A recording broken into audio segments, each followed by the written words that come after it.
Well, guys, here we are.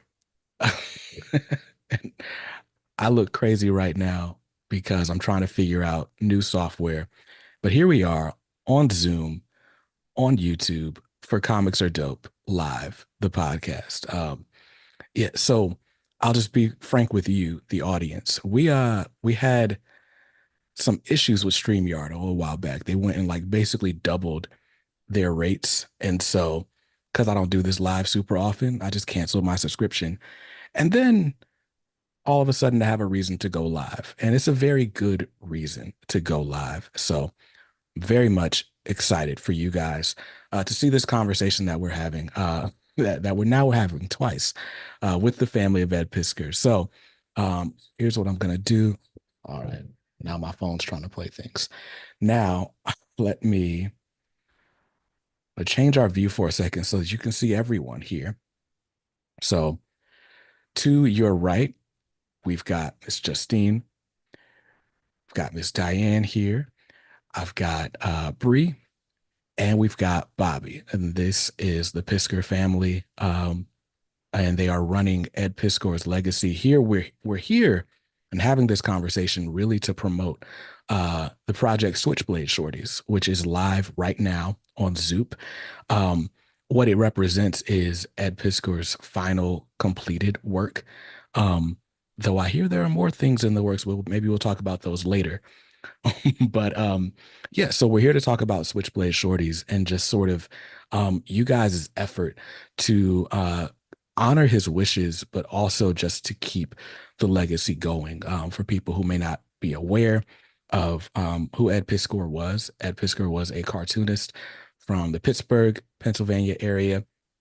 Um, and what drew me to Ed, besides Hip Hop Family Tree, which we'll talk about in a little bit, there is a video. I don't know if you guys have seen it. I assume everyone has, but there's this interview that he did. It's got to be like a 45-minute video. And these guys are like in his studio talking to him about just the all the craft of cartooning. And he's like drawing this picture of like a little monster and he's cutting screen tones and doing colors and he's explaining like everything that he does as he's doing it. And in that way, that video kind of reminds me of like Kobe Bryant. Like like for me, I grew up a LeBron fan. Like it was Jordan, AI, LeBron, and so because I had chosen the side, I wasn't really watching what Kobe was doing. Mamba mentality didn't really mean anything to me. But then after he retires, he's doing all these podcasts and he's explaining all the preparation that goes into his work. And I'm like, you know what? I can respect that. I got kids, this is a role model. I'd let my kids listen to Kobe Bryant for motivation. Cool. And seeing that video of Ed just like completely immersed in comics and talking about like the Leroy lettering system and just all sorts of nerdy things, I was like, yo, this dude like really was a craftsman. And like I said, it just kind of took the respect level a lot. What'd you say? Master craftsman. Yeah, yeah, no, for real. And then so to combine just seeing the his approach to cartooning, the artistry, with like a book like this is the Hip Hop Family Tree Omnibus, the Eisner Award winner 2024 for best reprint. Um, I what's funny is I actually did like a little TikTok when this book came out and Ed had reposted it. So that was cool. But if you've not read Hip Hop Family Tree, it is just like this super well researched and well illustrated history of hip hop culture from like 1973 to about 1985. So it covers like uh discos and like park parties and like sort of block party culture, DJ culture, all the way up to like the first sort of commercialization period for hip hop and as it spreads from inner city New York to like Philadelphia, even down to Miami at points. But it's like everything here comes directly from like the stories told by the people who were there. It comes from these super dense academic texts that document the history of hip hop. A lot of them studied at the university level. Um, and then there's almost no way to uh, be able to put together a work like this without experiencing it yourself, whether it's being immersed in the music, whether it's going to parties, being, where like there's just some things here that like you just would not know to put there unless you were like a really like keen observer. Um, and so for me, when I think of Ed and his work and sort of his legacy, it is that it's like diving deep, whether it's into your knowledge of something or into the application of said knowledge.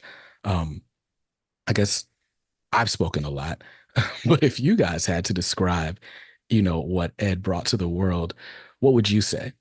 So like the hip hop family tree for Eddie was like definitely a passion project. Growing up where we lived, hip hop was very big in the community, and I mean from an early age. I mean we've that's all we listened to. Everybody around us listened to it. It was just that was part of the time, and he fell in love with hip hop music and the culture and everything about it. From even the graffiti, like I mean, like we would go on scavengers all throughout Pittsburgh, photographing different graffiti artists working and their pieces, and we would go find some hidden gems in town too.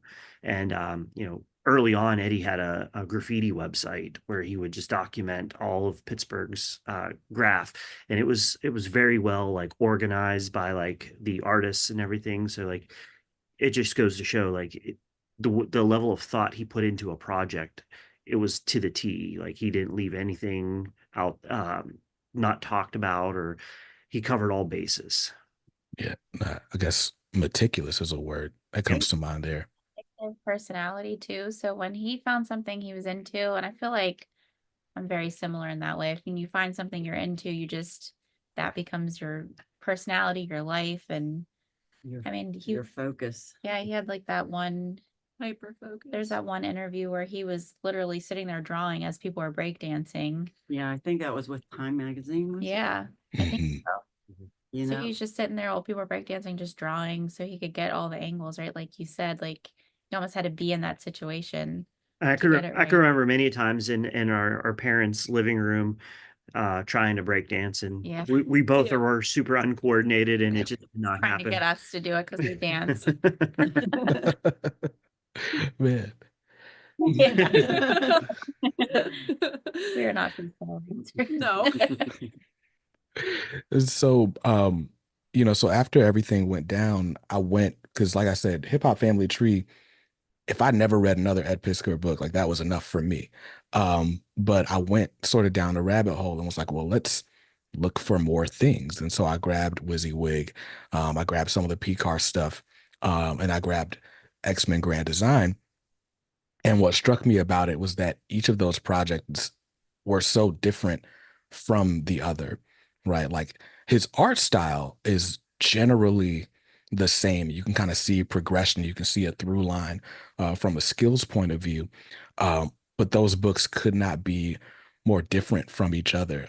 Even Red Room. Red Room was a book that I remember because I used to watch Cartoonist Kayfabe like just all the time. Um, and for those who aren't familiar, the sort of the rise of this channel is also like you can kind of chart my comic fandom. Like I started this channel, I got into comics like 2019. I started this channel late 2020 as like a pandemic project, and it was really just supposed to be like me blowing off steam and just kind of showing people like, oh well, here's a comic I bought this week or whatever. And it just kind of grew from there. And so when Red Room came out, I was like, oh, I've been watching this dude all the time. He's been promoting this book. And so I grabbed it and I flipped through it and I was like, I don't think this is for me. He gave me one, and I said I won't be needing another. And so I ended up going to someone in a giveaway prize. But for me, it's just looking at all those projects. It's like the passion is clear. But I have to ask, right? Like you said, he was sort of obsessive in a way, right? You find something, he kind of fixates on it. what were maybe some other things, maybe other, I don't know if we'll call them phases that Ed went through, and you're like, really? Is this a thing? This is a thing for you right now? We would, during like the Red Room era, I guess, we would Yeah. watch, like extremely terrible, like banned horror movies. Like we would have to download them off of the Hmm. internet to even see them. And they're all in different languages, and like that was part of his education, I guess, for some of the scenes, and that's what I'm into. I mean, His I watched research. that stuff, so it was cool doing that and seeing that. Nice, nice. Um, so I think every like teenage boy had a jackass phase. oh, I would be up, in the summer, you're up all night. So it's like 2 a.m. and they all come in the house and they're like, okay, they hand me a video camera and they're like, all right, you're gonna make a drink from the fridge, whatever you want. We're gonna drink it and you're gonna film us throwing it up. And I was like, okay. So that's what we did. He was that- short, the next Johnny Knoxville. Yeah. Yeah. He also had like a Pog collection. Oh, Like that was like one of those weird 90s things that Pogs. everybody had. We had a ton of those. He used to collect baseball cards. Like that was one of the things like he and I used to do. the Star Wars cards. Star Wars And cards, action figures. And the and- action figure. and yeah, we had a pretty extensive toy collection. Yeah, a 17-foot wall of Star Wars Yep. figurines. All in box. Still, So we'll talk about that another day. and, yeah, any time, like, I don't know, when the Power Rangers came out, we Oh, were yeah. the first ones to go to Toys R Us and get all the Power Rangers. wow. It was just, Then you had little me and Bobby tying fishing line onto the Power Ranger characters, and we made our own like movie. still motion. Yeah, it was a stop animation movie. I had to say pterodactyl. Man, I I'll loved have to Power dig that Rangers. footage up, but I do have the It's a video. classic. Yeah, it's out there somewhere. Got you. Now, was Ed the oldest of you guys? So Right. I can only imagine like just the terrorizing isn't the word, but maybe it is, right? Like just sort of forcing you along with whatever schemes he's dreaming up. Don't recall ever being like, no, I don't want to do like we're just Yeah. okay. Yeah, like You think it's cool? It's cool. We're gonna mean, do it.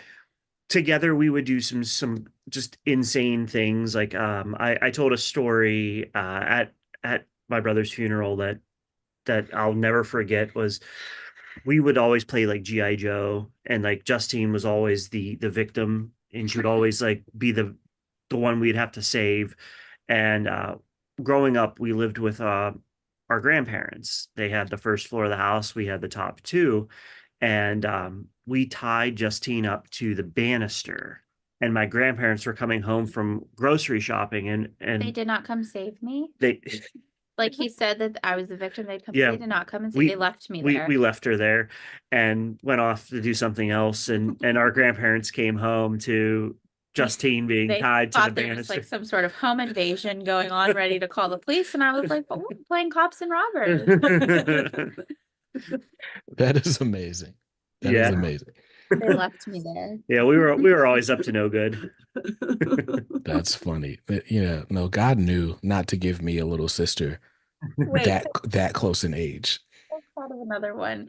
When we had my uncle's ex-wife over, That's what I was thinking of. and we just did not care for this Well, woman. there was a lot to that story. There's That was a lot more, yeah. but they took her shoes and hid them in the vent so that she couldn't find her shoes. Yeah, she left her shoes at the front door. Eddie and I snuck in because they were having a meeting with my grandparents, I guess, explaining the divorce or whatever like that. And my brother and I, we snuck the shoes and we hid them. They were in there too. We hid him in the vent, and we went back up to our room to go to sleep. But then Eddie came back downstairs and drew a picture that was taped on the front door of some middle fingers with some choice words. And, mom and dad had to yell at us, but at I- the same time, they were talking about how proud they were. I did remember. No, I It could. was so hard to not No, laugh because while we I were can yelling. remember Dad being like, "You little shits, this is so funny, but where are those shoes?" He was like, "I think it's so funny, but where are they?" It's great. Yeah, if there was ever a movie made about Eddie, it was Dennis the Menace. Good one. That is a great one. I love that movie. Um, and so Diane, I've got Oops, go ahead. oh no, I was just gonna ask. So one, you've got these four kids, but you've got your oldest son who's got all these different passions. Obviously, he's very much into art. Um, how was it sort of supporting these passions, whether it's figures or different movies, or like how was it for you kind of facilitating how he grew up? Whatever it took to make him good at his craft. And for each of them, they each had their different passions. Eddie's, of course, was art. I started him out with the community college had a children's art comic book art class, so he took that. And then there's a place here in Pittsburgh called the Pittsburgh Center of the Arts, and they had comic book art lessons there. So we moved from that one summer with the community college onto the Pittsburgh Center of the Arts, and he was there, what, 4 years or more. Something like that, yeah. You know, both the fall session and the summer or spring session, and sometimes he even did the summer session, just depending on what it was. With Bobby, it was wrestling, and with the girls, it was pretty much dancing. Um, so they each had their different things that they wanted to do, and we did our best to make sure everybody got to do what they wanted to do and how they wanted to do it. And Eddie and I would sit and challenge each other to draw different figures or people or whatever. And he actually featured one of my drawings and his drawings in X-Men Grand Design. Um, we each drew the Blob, and I saw that because yours was a little better than his. you're not the first one that said that. So, I was more than happy to stoke his artistic talent, because my parents didn't give me that opportunity. Mm. So I wanted to make sure that each of my children had the opportunity to do what it was that they wanted to do. I'm sorry. I know. Got, Laughed my laugh. it got stuck. Menaces. I No, do that all the time. I want to say though, in all seriousness, like our parents were probably the coolest parents. They definitely gave us the platform to do what we wanted to do within our dreams. And it's always great to hear like how supportive a parent is of their child. But this meant a lot because they gave up a lot of their time and effort to make sure that we had everything that we needed. So we're forever grateful of that. And I know that Eddie was too. For sure. A lot. And just watching you guys over the last few months, I feel like reveals a lot about who Ed was or kind of what made Ed who he was. Um, like you guys are very close knit. Even still, like there's lots of inside jokes, lots of laughter. Like you guys all seem thick as thieves. And it's funny, like just kind of seeing that it helps to sort of illuminate like why Ed felt the freedom that he had, right? Like the security to sort of pursue and go down different rabbit holes and just be himself. Um, and if there's another character, right? Like if we've got you guys as a family on one side, the other thing that Eddie seemed to be synonymous with, or at least stuck with him, is Pittsburgh, right? Like You see Eddie, you see the Pittsburgh Pirates hat, like, and I was describing to someone, I was telling, I was like, uh, there's only a few people that I know from Pittsburgh, but like the way people from New York like never shut up about being from New York. The one thing I know about all the people I've met from Pittsburgh is like they can't keep quiet about like just the value of hard work, right? Like uh people I know from Pittsburgh are typically pretty entrepreneurial, but even if they're not, it's like very nose to the grindstone, like and they take great pride in the work that they do. Um and they watch Steelers games. But how would you guys say that the area you live in, the area that Ed grew up in, shaped his outlook on the world? Oh, so like growing up, like we lived in a very rough part of town. I mean, there was a lot of, it was a very high crime area, and there was a lot of questionable things that happened around us. So like we weren't the kids that would go outside and play. So like our playtime was inside because for one, it wasn't safe. You know, terrible stories of like, shootings and stuff that happened outside of our house. The one time that I remember sitting on my porch playing, we had like high like brick walls, so I could sit on the ground and nobody would see me, but like I could remember hearing gunshots and stuff like that and having to go inside. And so that I mean that shaped us right off the get-go from an early age. But you know, our our area is an old mill town, so like everybody worked hard. That was the work ethic that our parents like instilled in us. And Eddie's work ethic is second to none. Like I've said this many times, you will not find anybody with the work ethic that he did, the way that he would stay up and work on a project, sleep for a couple hours, wake up, eat, and then go right back to it, like with not skipping a beat. He missed out on events because he had deadlines to meet. He had goals that he had to reach, and like he had work that needed to be done. You don't finish a page, you don't get paid. Like I mean, it's important. So like again, his work ethic second to none. Nobody can top that. Nobody will ever be able to replace what he did when it And comes to work. he um got that ethic. He would say it multiple times either um from his dad. When the steel mills closed, it was hard for my husband to find the type of work that he did. He was a fire bricklayer. So they built furnaces for the steel industry. And to try to find work in that industry, he was on the phone from the time he woke up in the morning, like 9 o'clock in the morning when offices would open up, until 5 o'clock in the evening, racking up $300-400 a month long distance bills at that time, Uh-oh. trying to find work. And every once in a while, he got lucky enough to find a really well, really good paying job. And Eddie would listen to, dad making these phone calls and stuff, and finding the work, and, doing the jobs, even though he had to travel for months at a time out of the country.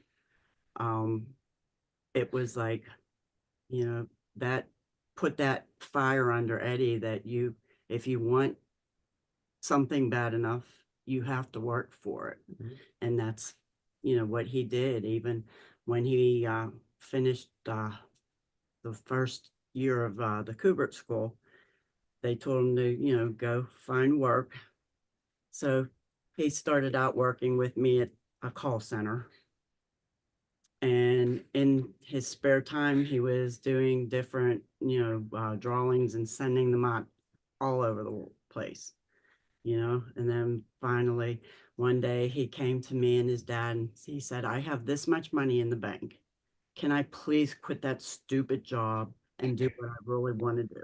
Yeah, I was just talking about that job to someone about how I was like, man, this guy did everything in his power to get fired, and it just did not happen. They're like, you have to have, normal color hair, and he would come in with freaking bright green hair. You have to wear this wardrobe, and he'd wear his Flavor Flav clock on around his neck. And on dress down Fridays, he would come in with a suit on. He had his hair spiked so hard that at work they were popping balloons off of his hair. It was crazy, but it's like so I says, whatever. And he says if I run out of that money, I will, go find another job. Well, he never ran out of that money. Wow. So, listening to you guys talk, you seem super well versed in Ed's work. You it seems like you guys were all invested in his success, from the beginning. Was there a point where, it felt like, okay, well, I don't really understand what you're doing, but I'm happy for you. Um, Bedroom. Gotcha. Yeah. Um, and then with that, like, how was it sort of watching the trajectory of his career rise, right? It's one thing to be like, all right, well, let's play around and let's doodle in this sketchbook. It's another to be at the Eisners. That was a crazy experience in and of itself, because like, never in our wildest dreams have we ever thought we would be sitting in San Diego together without Eddie, for one. That was just bizarre. And but being at the San Diego con, accepting an award like that was just, it was powerful. Um, I knew that I would eventually go there at some point in my life. I just didn't know when. I definitely wasn't on my bingo card for 2024. But I'm very thankful that we did get to go and get to experience it. Um, but the first part of your question, like, I never had a doubt in my mind that Eddie would take over the world. His talent was just amazing, and just his drive for success. We all knew that one day his name was going to be in print. We knew one day that he was going to win awards. We knew one day that he was going to have published work. Like, it was just a matter of time. And the amount of effort that he put into it, again, hard work pays off. And like, he is the true definition of that. Man. And so, um, I'm monitoring the chat here just a little bit. Someone says, where'd I go? Where'd it go? Okay, Marco says, what about Ed's personality that you guys see manifest in his art? This is tough to answer. But so, like, we've said it in a lot of the other interviews, like, our father is in every one of his comics. There's an inside joke Yeah. of our families in every comic. Yes. And like, whether it's a Flap. whether it's our father playing a cop, or he's in a bathtub with Harvey Piskor, there's something that, like, our dad, yeah, there's always some kind of like an inside joke, or an Easter egg of something in it. So like, Eddie was great for Easter eggs. Like, even on his website, there's Easter eggs hidden in his pages, and like, there's videos that you'll find. And it's just like, he's a funny person, and he loves to tell jokes. So like, and play pranks on people. So like, that's the style. So like, you'll see it in a lot of these issues and a lot of his comics. But definitely a lot of it has to deal with our father. Yeah. See him throughout all of the comics. Because our dad is a real life comic book character. Yeah. I was gonna say, what is it about your dad that lends itself so well to these comic No anecdotes? filter with no filter. He's an old mill-hunky yinzer with no filter that loves baseball. I always tell, so my husband's family's from New England, so I always tell them, if you want to meet someone true with a Pittsburgh yinzer accent, you want to meet my dad. So he's got, Gotcha. what are yins doing down there? I can't even do it 'cause I feel like I sound stupid, but I gotta take the car down to the shop. John Eagle. A lot of the stories, though, of like Eddie getting like important phone calls, because he lived at home, all was my dad answering the phone. My dad, like, if you could put the house phone in the bathroom, he would appreciate that I mean, because he takes it there now. he will answer the phone no matter where he's at in the house. His And name is also Ed Piskor, mind you. yeah. So like, Eddie gets his first break with Hip Hop Family, or I'm sorry, with American Splendor, and Harvey Piskor calls the house. My dad answers the phone. When he's working on hip hop, Bismarck he calls.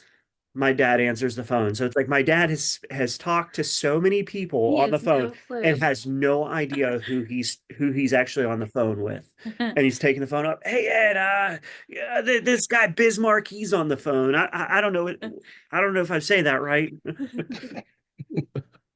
Man, that's amazing. There's a spider, sorry. It's on It's on the mouse Okay, pad. sorry. just a little guy. Got to It's see the fine. real me. It's fine. That was great. It was worth it to have this moment live on YouTube. It's a dot. Okay. It's not even like a centimeter. You just saw the real me, everybody. The way you were looking was like it was a rat on the screen. And that's another story. Listen, I believe in reincarnation, and that was Eddie. Just to mess with you guys. Honestly, 100%. I was honestly. on FaceTime earlier with her, and one of my action figures that are on the wall went flying. I heard it. I said, "Are you home alone?" I said, yeah. Yes, I am. The other day when we were doing an interview with someone else, Oh my gosh. I went home and his picture just fell off the wall for no good reason, and the frame broke. Wow. Sorry. Yeah, I like to that. No, that's just it would be like him to just kind of just like, yeah, I'm just gonna throw that real quick. Definitely. Oh yeah. Like, you know how there's those memes where it's like when you turn the lights off and you got to run upstairs to your room. Like, he's definitely chasing me up the steps. So I guess we should get to the reason we're all here tonight. And so you guys just are doing the campaign for Switchblade Shorties. I should pull it up and be a good host and actually share it on the screen. So let's do that. And here we are. So Switchblade Shorties is live on Zoop right now. The campaign's been going for about a week, and you guys have crushed your initial goal. Well over $50,000 raised. That's got to feel good. What can you tell us about this book? This is gonna be more of Eddie's like nostalgia personality coming out. Yeah. This is something that he was a lot more laid back with. And yeah, I think this one was his passion project that he's like super, super proud of. You could just see like in the pages just how much fun he had drawing everything. There's a bunch of different style and technique, Yeah. and it's not your traditional comic. Like there's a lot of fun stuff behind some of the pages, and like the stories are very fun. The characters are great. Oh yeah. So like you could just see the amount of fun that he had with this. So Switchblade Shorties was initially posted as a sort of daily strip um, on Instagram and on Webtoons. And so I went and I've read, I don't know how many days worth I've read. I got to a point where I stopped and I was like, I actually just want to finish this like in the book to see the whole thing. Um, but I think you're right in that from what I've seen of it, this feels like we talked about how each project feels really different. Each project is like a deep dive into something. It feels like it's really well researched. This project just feels fun, like a deep dive into fun storytelling. Absolutely. There's some comedy, there's some tragedy, there's some horror. I mean, it's like a lot of different style approaches, and it's just an all-around fun book. I'm very excited for everybody to get their hands on it. Now, how was it just one figuring out how to go about getting this published? Like one day this files just kind of drop in your lap and now here we are. I mean, that's what our life has been for the last 6 months, is like literally like we've kind of like dove into the pool head first in the deep end, and you know what? Our heads above water. We're definitely not sinking here. Yeah, our entertainment lawyer, he threw out the idea of going with Zoop. And they do so much for you with the publishing and printing and all that and marketing and stuff. So it just seemed like it made the most sense because we're very new to this. Yeah, we're learning as we go. It's been great. Like the team of people that have been helping us have been fantastic. The people at Zoop have been great. We're very excited for it. I think everybody will be too. I mean, with the campaign, I mean, we are absolutely blown away by the amount of support and everybody that's backed it and that are continuing to back it. Like it's been amazing. We got like pin-up art from Tom and Jim. I kept wanting to combine their names and say Tim. I don't know why I've been doing that today. Just It's like the fourth time. Mr. Tom and Mr. Mr. Jim. Tom and Mr. Jim have made artwork for the book, and it's incredible. So I'm excited for everyone to have that. That was my like. So I want to stop just for a second or pause for a second and really just kind of hammer home like how great Zoop is. For me, I wasn't crazy familiar with them. I know they launched um I guess fairly recently. And they're like an alternative for crowdfunding specifically for comics, right? A lot of times you'll see stuff on Kickstarter or Indiegogo. And like you guys said, like those platforms, it's like they're great for bringing in the cash, but then they'll drop the cash on your doorstep and you got to figure out what to do with it. Um, could you talk a little bit about, why Zoop is so great for comic creators? It's because they cover everything. They do everything for you. You present them, here's your product. Mm. And then, they do all the hard work. Yeah, like they'll do all the printing and shipping and Mhm. and the marketing Yeah. and the fulfillment, everything. So we don't have to find a publisher or a printer. We don't have Yeah. to find a marketer or how to get the books to the people or whatever. It's all done through them. Yeah, Nice. they got a great team of people that are doing the hard work, and that helps everybody out tremendously. Oh yeah. That allows us to come on here and talk with you. Right. So Yeah. instead of us sitting there running copies and fulfilling orders, You like could watch me jump at a spider. So. yes.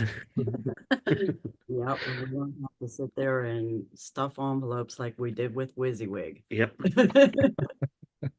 Man. So, man, that's crazy. So, Switchblade Shorties, the full project is done, of course. And we've got quite a few different tiers. I'll share the screen again. Um, so let's walk through some of these rewards. Like there's different levels. Now, the way I understand Zoop is basically like it's you're purchasing it right then. Like I know with Kickstarter, it's like you might be pre-ordering and then if it funds, then you get the money, they'll take the money out at a certain point. But here, if I add it to the cart, I'd be paying right now, right? Correct. Correct. Okay. Essentially, you're pre-ordering it, and then When once it's it's hot off the press, it's coming at you. yep, it'll be shipped directly to you once it comes off the printer. Nice, nice. So there's a bunch of different options. You can get just the hardcover. You could go with the option I'm going to go with, which will be the hardcover with the dust jacket, because I just love this image. I love that the car looks like the Little Tykes car, but All I have to say 90s it's very nostalgia. nostalgic. right. And then they've got bundles, so you can get the hardcover with a few art prints, some stickers, and a shirt, which the Switchblade Shorty shirt is pretty cool. And then there are retailer bundles as well. So if you are a retailer, you can, and I guess they'd have to verify that somehow. But if you're a retailer, you can purchase bundles of 5 books at a time. And that way you can sell them in your stores. And if you just want to contribute to the campaign, you don't necessarily need a physical item coming to you, then there is a tip jar. And so you can actually add a tip to the cart. And let's see, how do I do this? Oh, I got to log in. I won't do that right now. But apparently you could just increase the amount. But like I said, there are these 3 art prints. I really love this.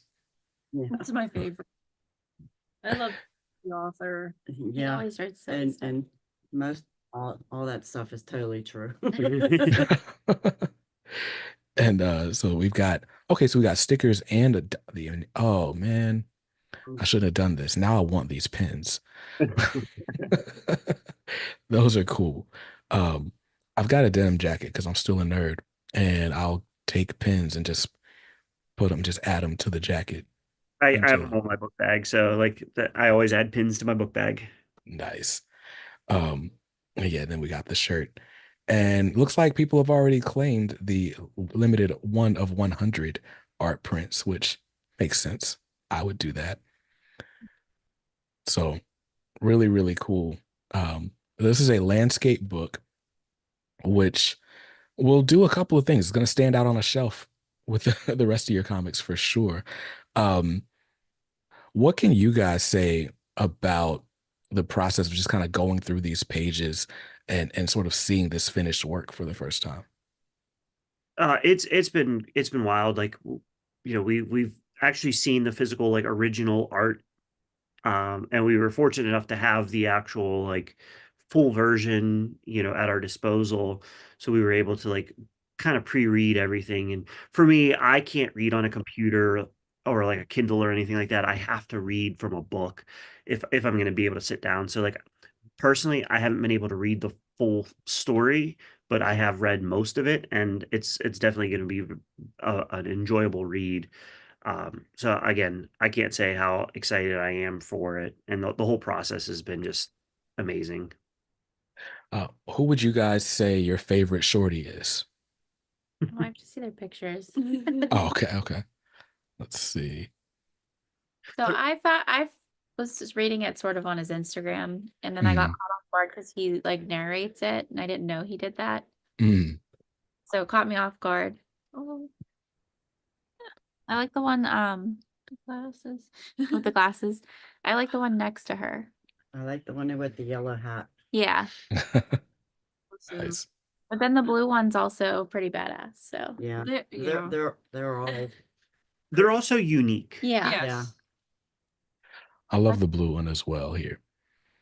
And like all the character names like are based off of like 90s sitcom characters. Mm. So like they'll all have like references to like your TGIF shows. They also have an interesting accent because they're Yeah. still obviously so like speech impediments. And stuff. yes. So obviously Lisps. he didn't read it like Yeah, that. he said he but was gonna read it like that, but yeah, I can hear him. I can hear him when Yes. when he's saying it, but Yes. it just caught me so off guard hearing him. Like I was just scrolling through, and then he was just reading it to me, and I was like, "What?" Man. Yeah, it's funny because it's like he writes in like the lisps and stuff like, and so you almost can't help but to like do the voices as you're reading it, And which Or is like fun Lloyd's Part of doing his it. storytelling. Yeah. for sure. And so this project, like we talked about, this is it represents like the last completed work that Ed did. But you guys are kind of just getting started. This summer you did the Eddie Pecan. You like I said, you've been on a sort of world tour. What can you tell us about, the different things you're putting together to keep this legacy going? I mean, it started with the Instagram. Justine's been Started from the bottom. Sorry. she started the Instagram account, and we were just flooding it with pictures and like Our goal was just to humanize Eddie. A lot of people just seen him as a YouTube guy and kind of made him a character. Yeah. We wanted people to just understand that he was a real human being with a real family. mhm. Yep. And it was unfair, some of the things that happened, And for us, we wanted to show the world, the true side of what Eddie was to us and what he means to the family. Um, and then, because of his legacy, there's so many people that he inspired, and there's a lot of people that really looked up to him, not just as a person, but as an artist, as a historian, As a as mentor. a mentor. And we wanted to give people a platform too that they would be able to, excel at. The Eddie Pecan, my personal goal was to introduce a new up and coming artist a chance to showcase themselves, because you got to start somewhere, right? You want to draw a picture, you want to create your own zine, you want to make your own comic, but you want to get it in the hands of somebody that one day will look at it and be like, man, I could really use somebody that stylizes or specializes in this style, so I want to give them this opportunity. And you build connections, right? And I felt like our con did exactly that. It gave a lot of people the first opportunity to table, their first opportunity to create a comic book and to get it in the hands of, certain people. And now they're producing books, and they're doing shows, and they're investing their time and energy into this world. And I felt like we gave them that launch pad that they needed. And they all became part of what we call the K fam, or the K family. And a lot of people that never knew each other before are now like best friends. Yeah. It's crazy. Being a meeting up in each other's cities, going comic book hunting. It's been great. Mm-hmm. It's great to see the community support. You know, um, sometimes this world is just mean and people are just nasty, but there comes a time when you all just need to just help each other out, lift each other up, and just lean on each other for support. And there's enough to go around, and there's enough people out there to help each other, and that's what just needs to happen more. Yep. Yeah. When Stop. everything, go ahead. I'm sorry. People need to stop being me centric. Mhm. Yeah. When things went down, I don't know, everything's kind of hit me like in a really weird spot. And I think maybe it's just because what I do is on the internet, right? Like, and I don't know, I wrote a piece for my newsletter, um, just kind of distilling things, and sort of line I kept coming back to was like, it's all kayfabe until it's not, right? Like there's, I don't know if it's just because we have the distance, right? Like I'm looking at a camera right now. Like you guys are on the other side of that, right? But it's a camera. And if you're not careful, like all of these relationships sort of become parasocial, and no one's a real person. And so I love what you said about just sort of humanizing, right? Like because you guys live and breathe, we all do. We all have feelings, we all have, hopes, dreams, aspirations, we all have all these different things going on. But there is also an aspect of us that's like, well, what you're gonna see is, whatever I choose to present, myself as, right? And so it for me, it felt like there's a responsibility here on the internet that I don't feel like we talk about enough, or maybe take seriously enough. Um, but I wanted to ask, sort of in that vein of humanizing, um, that because in a lot of ways, just through this conversation, it kind of illuminates a lot of things, right? Like the closeness of your family, the work ethic, like we kind of get a behind the scenes to all of that. And I think whenever someone like is like an outsized personality, there's this thing like the question that would come to mind, the natural question is like, okay, well, what was like the real Eddie, and what was like the internet Eddie, right? Well, you guys have like been talking about aspects, and it's like, well, everything that you're saying, I felt like shows through. But maybe what was a misconception that you guys have been happy to kind of dispel? I don't know how to answer. So like, I think because people would always say, like, I would see a lot that he's the heel of the kayfabe because Jim is like a national treasure and the nicest guy you're ever gonna meet. But like, really, Eddie, he could play the character very well that he didn't care, but he did. mhm. He could really brush things off, but deep down, he really cares about everything that he is around. Yeah. And yeah, Eddie was a sensitive person. very. Very. And that's what a lot of people don't realize. I mean, like, you know, you can make your accusations and or whatnot, but like he was very sensitive and like very self-conscious about certain things. And he would kind of brush it off and like, you know, play it off, but like deep down inside, I mean, like words hurt. Oh yeah. And, you know, he and I had some issues growing up where we, you know, had some back and forth and like, you know, made some cheap shots at each other.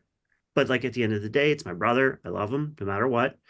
And, you know, we grew past it, but like I could see where like how things can hurt.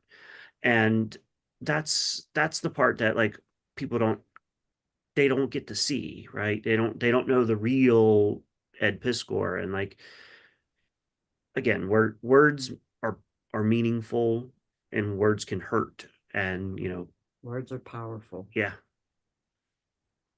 For And, sure. and yes, he was a very sensitive person, and he just, you know, knew how to hide it Mm. on, you know, when he was doing his YouTube stuff, and you know, but deep down he And he would cry. and he cared. That's the other thing. He cared a lot about people. He cared a lot about family. Like family was very important to him. Like He could have worked anywhere, but he chose to stay here Yeah. to be by us. Yeah. And, you know, He be moved around the literally kids. not even a minute from I your can parents. I can see his house from my front porch. That's how close we live. yeah. And then essentially his house is the middle, like Yeah. from my house to my parents' house. So it's like we Yeah. we were all literally in a straight line. And you know, he loved the kids. Like Eddie was the guy. He would come over. He would sit on the floor and play with the He would kids. wrestle We sat with the at the kids the kids whole day. table. We Yeah. didn't Yeah. sit with the adults. Yep. We sat with the kids. We always He sat at the kids' literally, table. yeah, would sit on until he brought his girlfriend around. He would sit on the floor and eat Mhm. Thanksgiving dinner at my house with the kids at the kids' table. Yep. Wow. Wow. 'Cause he was a big kid at And heart. he had to wrestle them and Mhm. Yeah. He was exactly what you would think he would be for like as an uncle. Mm. Draw with the kids, color with the kids, play toys with the kids. The thing that I'm gonna miss the most is Christmas. Like he loved Christmas more than probably we do as parents. You know, he was so always excited about what's the kids gonna get for Christmas this year, and like he would make it a point to go to each house and spend a lot of time with the kids and what they got and what they would play with. Like he just loved that. And there was one Christmas that he did a nostalgia Christmas, and he bought everybody something from their past. He bought Justine had Mickey Mouse or I Mickey was and like, mini. Minnie Mouse sheets when she was a child. He found a set of Minnie Mouse The sheets exact same set, yeah. and bought them for her. Which is great because my daughter is like obsessing over Minnie now. So that's gonna And be hers. and like Bobby, he had a Pee Wee Herman doll that you pulled the string and talked. And then he also had My buddy. his My Buddy toy, Hmm. and we got that. Eddie found those for him and got them. For Bree, he got her the SpongeBob. SpongeBob, Atari. like a The plug joystick game. the that plug you plug and play. He got that for her. So My husband, he likes this one slot machine. handheld game. Yeah, poker, handheld poker stars. a handheld poker machine. His was on its last leg. Eddie found a exact same one, got it for him. And then my husband's dad had a lifesaver telephone book. It, it's different colors, stripes of each of the colors of the lifesavers. Mhm. He found that for my husband and got that for him. And then for me, I had a set of Ziggy glasses and I had a set of Garfield mugs that all wound up getting broke through the years because, stuff happens. Uh, so, so he wound up getting me a set of 4 of each of those. Wow. And it's like, you have to put a lot of thought and energy into doing something like that, and he did it. That's just the type of person he was. I feel like that's where the inspiration for Switchblade Shorties came from, because that was a very 90s nostalgia Christmas year. And it was just like shortly thereafter is when he started drawing in his drawing. sketchbooks. Yep, drawing Switchblade. So I think that was the catalyst for this. And that was like 9 years ago or so. Yeah. Easily. Yeah. Because I think it was right after I think me and Josh were just engaged. But yeah, we have like the sketchbook over here that literally there's like little random drawings of Switchblade, and then there's a cover for hip hop that he was just kind of rough drafting, and then random Red Room characters, and then back to hip hop. Like it's always been up there. Wow. Wow. So, man. Sorry, what'd you say, Bobby? Very meticulous. Right. Right. That's the word that keeps coming to mind. With everything, meticulous, methodical, right? Like just I don't know. I don't know. He sounds like the type of gift giver like my wife is. Like my wife is the type of person that like will just hear you have a conversation with someone else and then like come back like, oh yeah, you said you needed some new sandals. Here they are. Right. Like it's like what? Oh yeah, you heard Calvin, my son Calvin, last year for his birthday was saying like, I want Luigi's Mansion. And then he was like, can I get that for him? I'm like, yeah, you'll win. I had to wrap it. Yeah. Man, that is awesome. It's been awesome just to, like I said, to watch you guys sort of pick up this torch and really like pick up this flag and wave it. It's been really, really amazing to see. You guys, I don't know. Like I said, I see you guys. I cheer for you through the screen. I cheer for you when I see you guys, and I'm excited that this campaign has been so successful so far. I hope that it's like a record-breaking one, and I'm really excited to see what you guys do next. I don't know when I'm gonna make it to an Eddie Con, but it'll have to be in the next couple of years. I have to make sure that happens. Yeah, for sure.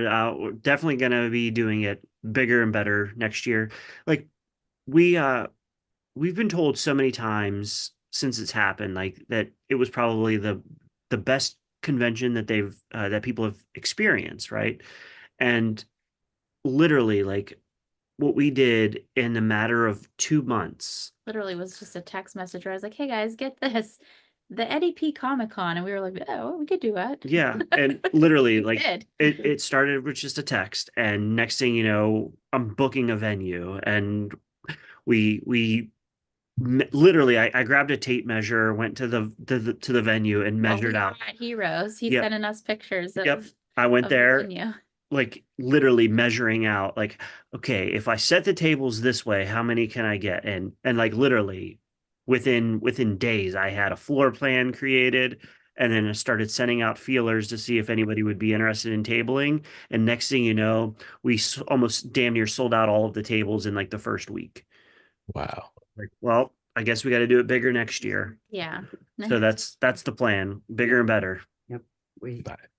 had what, 56 out of 57 tables? And it was because one person couldn't make it. They had travel issues. So like technically the table was sold. It just they were unable to physically make it there in time. So yeah, 57 tables were sold of 57. Such a great day. Yeah, it was. It was a very unique experience, and I was very happy to meet all the different artists and vendors that showed up, and so many of them gifted me such lovely pictures Oh. and things. Need a whole new wall for my mom to hang all her I, stuff. I have no place to hang all this stuff right now. Man, man.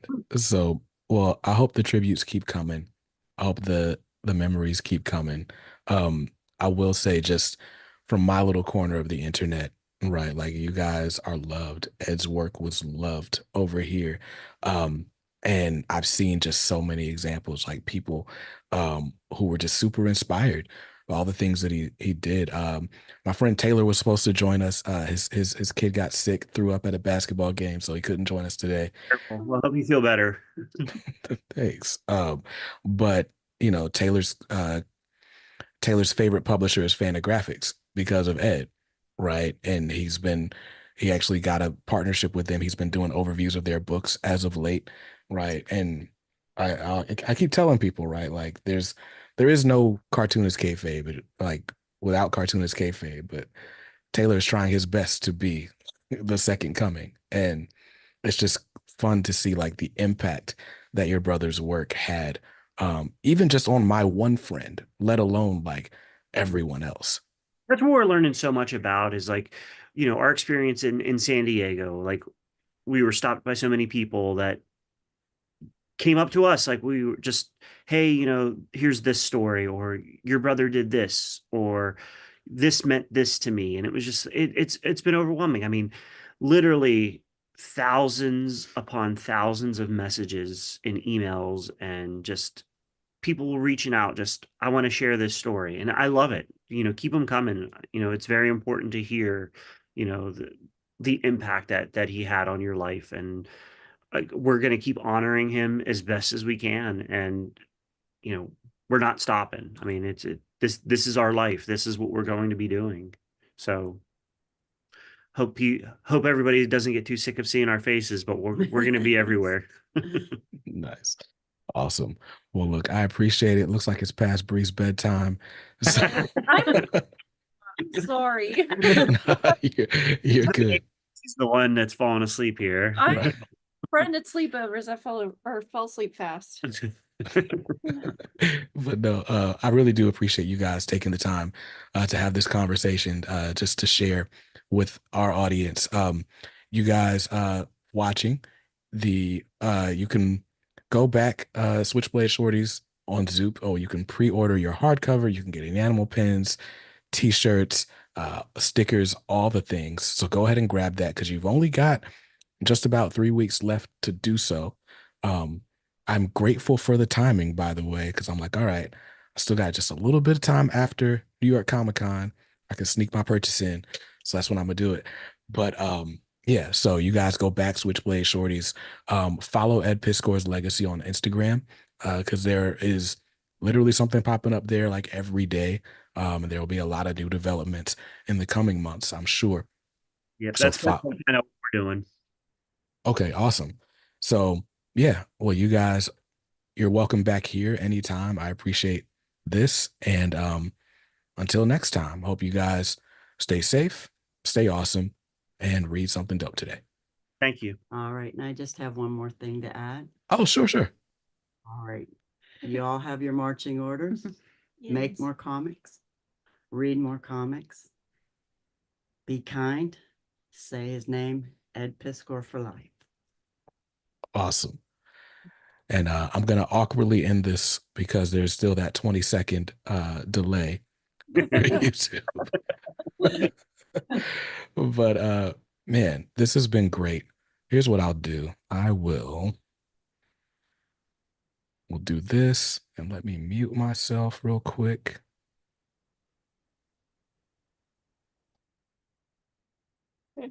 You on too? I feel so bad. I couldn't stop.